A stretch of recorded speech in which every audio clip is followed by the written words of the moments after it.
आज हम लोग सूरदास के पद, जो कि पिछले वीडियो में पहला और दूसरा पढ़ चुके हैं, आज हम लोग तीसरा पद पढ़ेंगे। हमारे हर हारिल की लकड़ी।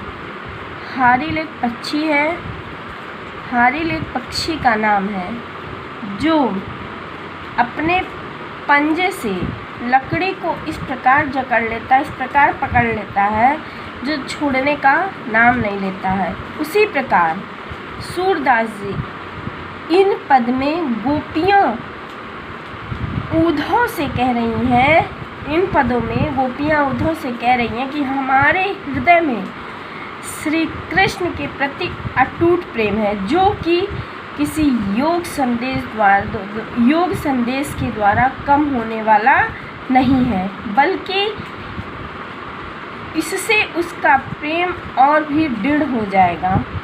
फिर गोपियाँ उद्धव से कह रही हैं कि जिस तरह हारिल पक्षी अपने पंजों से लकड़ी को बहुत दृढ़ता से पकड़े रहते हैं, उसी प्रकार उसे गिरने नहीं देते, उसी प्रकार भगवान ने, हरि ने, श्री कृष्ण ने अपने हृदय के प्रेम रूपी पंजे से बड़ी ही दृढ़ता से पकड़ा हुआ है। हमारे मन में दिन रात केवल हरि ही बसते हैं। मन क्रम बचन नन नंदन उर हर दिन कड़ी पकड़ी। यहाँ तक कि मन से, क्रम से, वचन से नंद नंदन, वह नंद नंदन हमारे हृदय में बड़ी ही दृढ़ता से बसे हुए, मतलब हमारे हृदय को बड़ी ही दृढ़ता से पकड़ लिए हैं। जागत सोवत स्वप्न दिवस निस कान्हा कान्हा जकरी। जागते हुए, सोते हुए, स्वप्न में, दिन रात हमेशा हम सिर्फ कान्हा मतलब कान्हा कान्हा ही पुकारते हैं, कान्हा कान्हा ही जपते हैं। मतलब हम हमेशा हरि नाम जपते हैं। जागते सोते दिन रात सिर्फ हम भगवान श्री कृष्ण को ही याद करते हैं। सुनत जोग लागत है ऐसो जैसे करुई ककरी। इस योग संदेश को सुनते ही ऐसा लग रहा है जैसे हमें कोई करुई ककड़ी जो करुई होती है, उसी प्रकार हमें यह योग संदेश करुई ककड़ी की तरह लग रहा है। सु तो व्याधि हमको ले आए हैं, देखी सुनी न करी। यह सुनते ही, व्याधि मतलब दुख, यह संदेश सुनते ही हमको ऐसा दुख हो रहा है, देख सुनो न करी, जिसको आप देख सकते हैं ना सुन सकते हैं। यह तो सूर तिनहि लह सैपो जिनकी मन चकरी। सूरदास जी गोपियों के माध्यम से क्या कह रहे हैं कि गोपियों के माध्यम से यह कह रहे हैं कि तुम इस योग संदेश को लाए हो,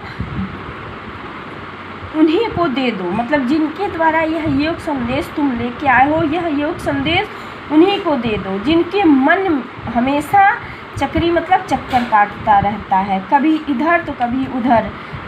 हमारे मन में तो श्री कृष्ण के हमारा मन तो सिर्फ श्री कृष्ण के ऊपर ही टिका हुआ है। अब हम लोग अगला पद पढ़ेंगे। हरि है राजनीति पढ़ी आए। प्रस्तुत पद में सूरदास जी ने हमें यह बताने का प्रयास किया है कि किस प्रकार गोपियाँ श्री कृष्ण के वियोग में खुद को दिलासा दे रही हैं।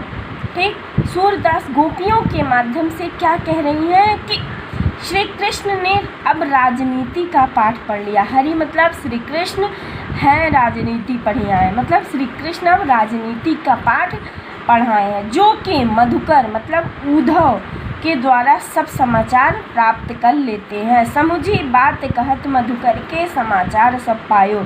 सारी बात हम समझ गए हैं, जो कि मधुकर के द्वारा यह बात कहा जा रहा है। समाचार प्राप्त कर लेते ही उन्हीं को माध्यम बनाकर संदेश भेजते हैं। उद्धव, यहाँ पर उद्धव जिसे यहाँ भौरा कहकर दर्शाया गया, वह तो पहले ही चालाक है, परंतु श्री कृष्ण के राजनीति का पाठ पढ़ने से अब और भी चतुर हो गए हैं और हमें अब से बड़ी ही चतुराई से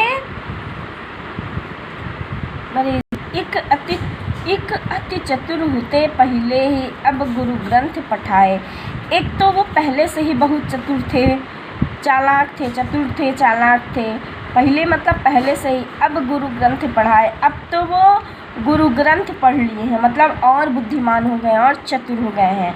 बड़ी बुद्धि जानी जो उनकी जोग संदेश सुनाए। बड़ी बुद्धि, अब तो वो बड़े हो गए हैं, उनकी बुद्धि भी बहुत बड़ी हो गई है, जो वो आपके द्वारा ये जोग संदेश भिजवाए हैं। ऊधो भले लोग आगे के परहित डोलत जाए। आगे मतलब पहले, ऊधव के अनुसार बड़े लोग तो हमेशा दूसरों की भलाई के लिए, भले लोग आगे मतलब बड़े लोग, भले लोग लोग आगे पर हित दौलत जाए, पर मतलब उद्धव के अनुसार बड़े लोग हमेशा दूसरे के लिए भलाई के लिए परिश्रम करते हैं। पर गोपियाँ यह बात समझ में नहीं आ रही है। अब अपने मन फेरत पहले चलत जुग चुराए, जुग होते चुराए। अब अपने मन फेर पाइए, अब अपने मन फेर पाइए में जब अपनी बारी आई है। चलत जू होते तो वो धीरे से बिना बताए ही चल दिए हैं। होते मतलब जैसे छुपके से चले गए हैं। ते क्यों अनीति करे आपुंजे, जो और अनीति छुड़ाए, जो वो खुद ही अनीति कर रहे हैं, अन्याय कर रहे हैं और अनीति, वो अनीति को क्या छुड़ाएंगे, मतलब अन्याय को क्या छुड़ाएंगे, किसी को न्याय का पाठ क्या पढ़ाएंगे। जब वो अन्याय खुद कर रहे हैं तो दूसरे को न्याय का पाठ क्या पढ़ाएंगे। राज धर्म तो यह सूर जो प्रजा न जान सताए। सूरदास जी गोपियों के माध्यम से क्या कहती हैं कि कहते हैं कि राज धर्म तो यह कहे कि राजा का यही धर्म होता है, जो प्रजा न जनिए सताए, जो अपने प्रजा को सताता नहीं है, जो अपने प्रजा को दुख नहीं देता, स्वयं दुख सह लेता है लेकिन अपनी प्रजा को दुख नहीं देता। उन्हें अपना कर्तव्य निभाना चाहिए और गोपियों के समक्ष प्रस्तुत होकर के उन्हें दर्शन देने चाहिए, जिससे उनके हृदय में हो रही पीड़ा शांत हो जाए। धन्यवाद।